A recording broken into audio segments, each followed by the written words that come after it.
Most of us grew up believing the same simple story. Our teachers repeated it, our textbooks illustrated it with neat little curves, and every economics class framed it like a universal truth. Markets are natural, self-correcting, and always know what's best. It sounded clean, logical, almost comforting, like the world was built on a perfect machine that quietly balanced itself while we went about our lives. And because everyone around us seemed to believe it, we didn't question it. Why would we? It was presented like the weather or gravity, just the way things are. But the older you get, the harder that story becomes to believe. You start to notice things that don't fit the clean diagrams. You see prices jump for no reason. You watch entire industries merge until only two or three giants are left. You hear about banks that supposedly manage risk but somehow lose billions overnight. And then one day, you realize something uncomfortable. If markets are truly natural and self-correcting, why do they keep breaking? The truth is hidden in plain sight.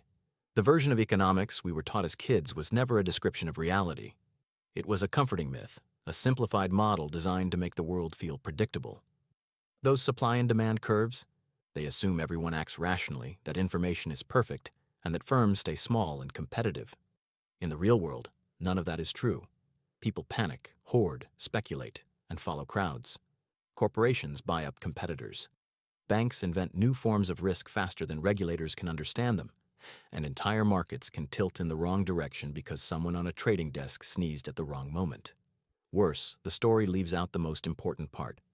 Markets are not natural at all. They are engineered. They always have been.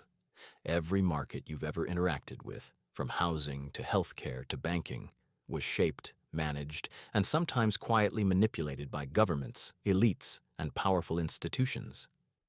Some of that manipulation kept things stable. Some of it tilted the world in ways we still don't fully understand. But none of it matches the fairy tale we were taught. Here's the twist nobody told us.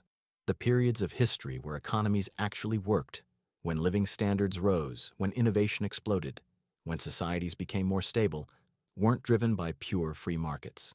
They were created by mixed economies, systems where governments invested heavily in infrastructure, protected key industries, prevented monopolies, and guided the direction of growth. Strategic interventions built the American industrial boom. State planning rebuilt Europe after World War II. Public investment created the internet, GPS, microchips, and most of the technology we now credit to the free market. Meanwhile, every time we tried to trust the mythical self-correcting market, the roaring 20s, the deregulatory rush of the 80s, the housing bubble of the 2000s, the system collapsed under its own weight. Because without guardrails, markets don't move toward perfection. They drift toward chaos, concentration, and crisis. And that's the part the textbook skipped. Not because it's complicated, but because it changes everything. To understand the system that actually worked, the one that created stability instead of pretending to, we have to look past the myths and go back to the real moments when the world was built. The moments that were never printed in the diagrams, but shaped every chapter that followed. The story of modern prosperity doesn't begin with free markets. It begins with nations waking up to something far more powerful: direction. In the late 1800s, as the world shifted from farms to factories, countries suddenly realized that the future wasn't something you just waited for. It was something you could build. And the ones that moved with purpose changed their destinies almost overnight. Germany was one of the first to understand this. Long before it became known for engineering and precision, it was a patchwork of states struggling to catch up to Britain's industrial lead. But instead of hoping markets would magically fix the gap, the German government stepped in. It funded technical schools, backed early chemical and steel firms, protected them from bigger foreign competitors, and coordinated research between universities and industry. What followed wasn't luck. It was design. Germany didn't stumble into becoming an industrial powerhouse. It planned itself into one. Across the world, Japan watched closely. The Meiji leaders knew their country risked being swallowed by Western empires if it didn't modernize fast. So they did something bold. They handpicked key industries, textiles, machinery, shipbuilding, and built them from scratch. They sent students abroad to steal the best ideas, hired foreign experts, bought foreign machines, and used the state to force the future into existence. In a single generation, Japan went from a feudal society to an industrial one. not because markets were free, but because the government refused to leave its fate to chance. Even the United States, the same country that now preaches the gospel of the free market, once relied on strategic planning. During the New Deal, the government didn't just regulate, it built. It electrified rural America, constructed dams, funded scientific labs, and shaped entire industries. And during World War II, the economy became one giant coordinated project. Washington decided what factories produced, what technologies mattered, and which companies would rise. Out of that effort came radar, jet engines, mass production techniques, and the foundation of America's post-war strength. What ties all these stories together is simple. The greatest leaps in economic history happened when nations didn't just trust the market's invisible hand. They guided it. They protected young industries, invested in the future, and kept society moving in the same direction. Yet somehow, we were taught the opposite, that governments should step aside and let the market naturally sort things out. But history shows that the world's strongest economies didn't grow by staying out of the way. They grew by stepping in with purpose. If you ever look back at the years right after World War II, something strange happens. All the messy arguments we hear today about efficiency, free markets, and letting the system run itself suddenly look tiny compared to what actually worked. Because from 1945 to 1973, the world experienced the fastest growth and lowest inequality in modern history, and none of it matched what the textbooks say should work. In fact, it contradicted almost every chapter. The secret of that era wasn't magic, it was design. Governments didn't sit back and hope markets behaved, they deliberately shaped them. Finance was tightly controlled, so it served the real economy instead of gambling with it. Glass-Steagall kept commercial banks and investment banks separate so the money families saved wouldn't be mixed with high-risk speculation. Capital controls stopped investors from moving money around the world at lightning speed and destabilizing currencies. And banking stayed narrow, boring, and local, the way it's supposed to be when stability actually matters.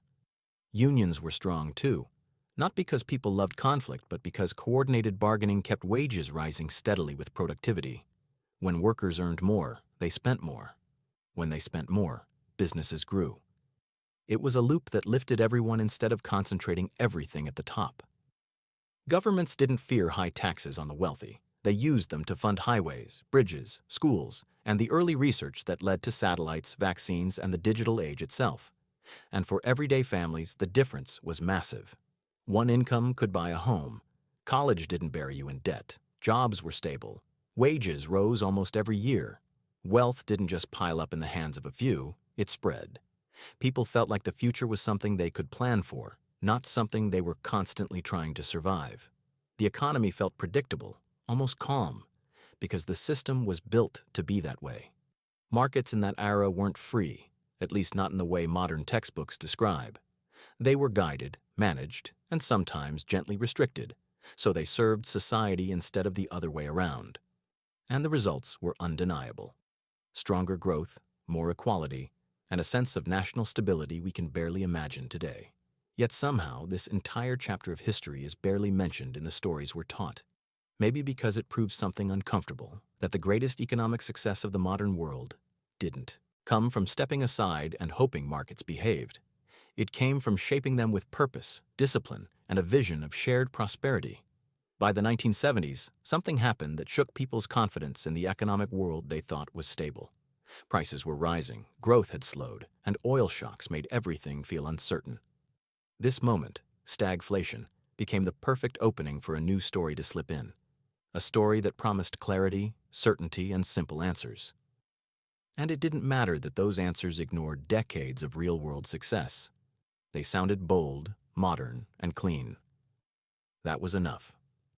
Into that chaos stepped a group of ideological engineers, Chicago school economists armed with equations that treated humans like calculators. Members of the Mont Pelerin Society who had spent decades quietly planning a comeback for old-school free market ideology. And think tanks like Heritage and Cato, funded by billionaires who saw an opportunity. If you could convince the public that government was the enemy, then anything that limited corporate power would disappear with it. These groups didn't just argue, they marketed, they branded. They sold economics the way companies sell soda, with confidence, repetition, and slogans that felt like common sense. Deregulate. Privatize, cut taxes, shrink the state, let markets do the work. These ideas were packaged as fresh and futuristic, as if the old model of shared prosperity was some outdated relic. Politicians repeated them until they sounded inevitable. News anchors echoed them. Textbooks rewrote themselves around them. And slowly, almost without noticing, societies accepted the idea that governments should step aside and let markets rule everything. But the consequences arrived just as quickly. Wages stopped rising even as productivity kept climbing. Entire industries hollowed out as companies chased cheaper labor overseas. Finance exploded into a universe of exotic products, hidden risks, and speculation that wrapped around the globe faster than anyone could regulate. Monopolies returned, bigger than ever, swallowing competitors until only a handful of corporations controlled entire sectors. People felt the change long before economists admitted it. Homes became harder to afford. Job security faded. Inequality spiked. The stability of the post-war era dissolved into a world where everything moved fast except opportunity. And the strange part is, even as the cracks became impossible to ignore, the myth stayed dominant. The lie had become a belief system, one powerful enough to reshape nations, rewrite laws, and convince millions that any alternative was impossible. That was the real trick of the last half-century. Not just creating a new economic model, but convincing an entire generation that it was the only one that ever existed. If you strip away all the noise, all the slogans, and all the arguments that have filled the last 50 years, you find something surprisingly simple underneath. The system that actually worked wasn't extreme at all. It wasn't pure free market chaos, and it wasn't rigid state control either. It was a balance, a cooperative model where markets, governments, and workers each played the role they were best at. And when that balance held, prosperity wasn't just possible, it became normal. Markets were allowed to do what they're good at: innovate, compete, experiment, and create new ideas. They pushed technology forward, built new industries, and rewarded cleverness. But they didn't run everything. They weren't treated like sacred forces that could never be questioned. They were one part of the machine, not the whole machine. The state took on a different role, the long-term, heavy-duty work that companies won't touch because it doesn't pay off fast enough. Governments invested in science, built infrastructure, set national goals, and protected key industries until they were strong enough to stand on their own. They didn't try to micromanage every business. They simply steered the economy in a direction that served everyone, not just the top. And workers weren't expected to be silent passengers. Their power, through unions, bargaining, and strong labor rights, kept wages rising and demand steady. When ordinary people earn enough to live, save, and spend, the entire economy becomes healthier. You don't get bubbles built on debt. You don't get a tiny elite hoarding everything. You get stability. The final piece was finance, tightly regulated, watched carefully, and kept on a leash. Banks existed to support the real economy, not gamble with it. They made loans to businesses, funded factories, and helped families buy homes. They weren't allowed to grow into monsters that could take down entire countries if they made a mistake. This model wasn't theoretical. It worked. Post-war Europe rebuilt itself into a continent of rising living standards. Japan became an industrial giant. South Korea and Taiwan used state planning, worker investment, and controlled banking to go from poor to world-leading in just a few decades. These weren't accidents. They were the natural result of systems designed to keep inequality low, stability high, and everyone moving forward together. And here's the twist we rarely hear. We don't need to invent some brand new system to fix the world.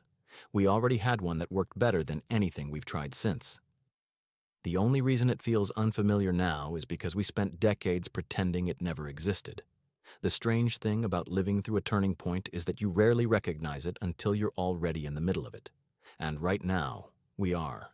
The myth we were raised on, that markets are perfect, natural, and self-correcting, is collapsing in real time.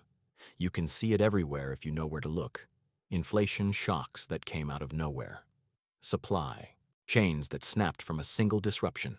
Private credit bubbles building in the shadows. Governments suddenly scrambling to rebuild factories, chip plants, and energy systems they once proudly abandoned.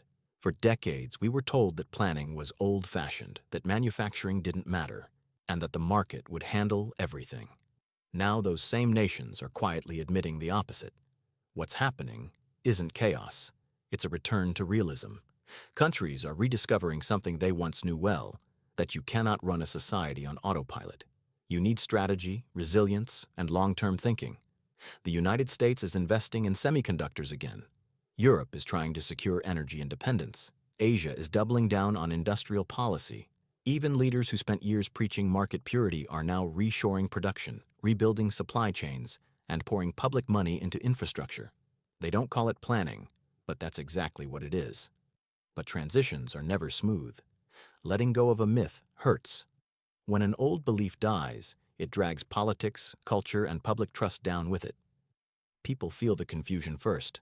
Prices rise, jobs shift, industries shake, and suddenly everyone is arguing about who's to blame. Some cling harder to the old story, insisting that the market just needs more freedom. Others see the cracks and feel betrayed, wondering why nobody told them sooner. Every generation faces a moment like this, when the usual explanations stop working, and the world forces you to confront what was always hidden beneath the surface. And yet, underneath the fear, something hopeful is happening. The system that failed is being questioned.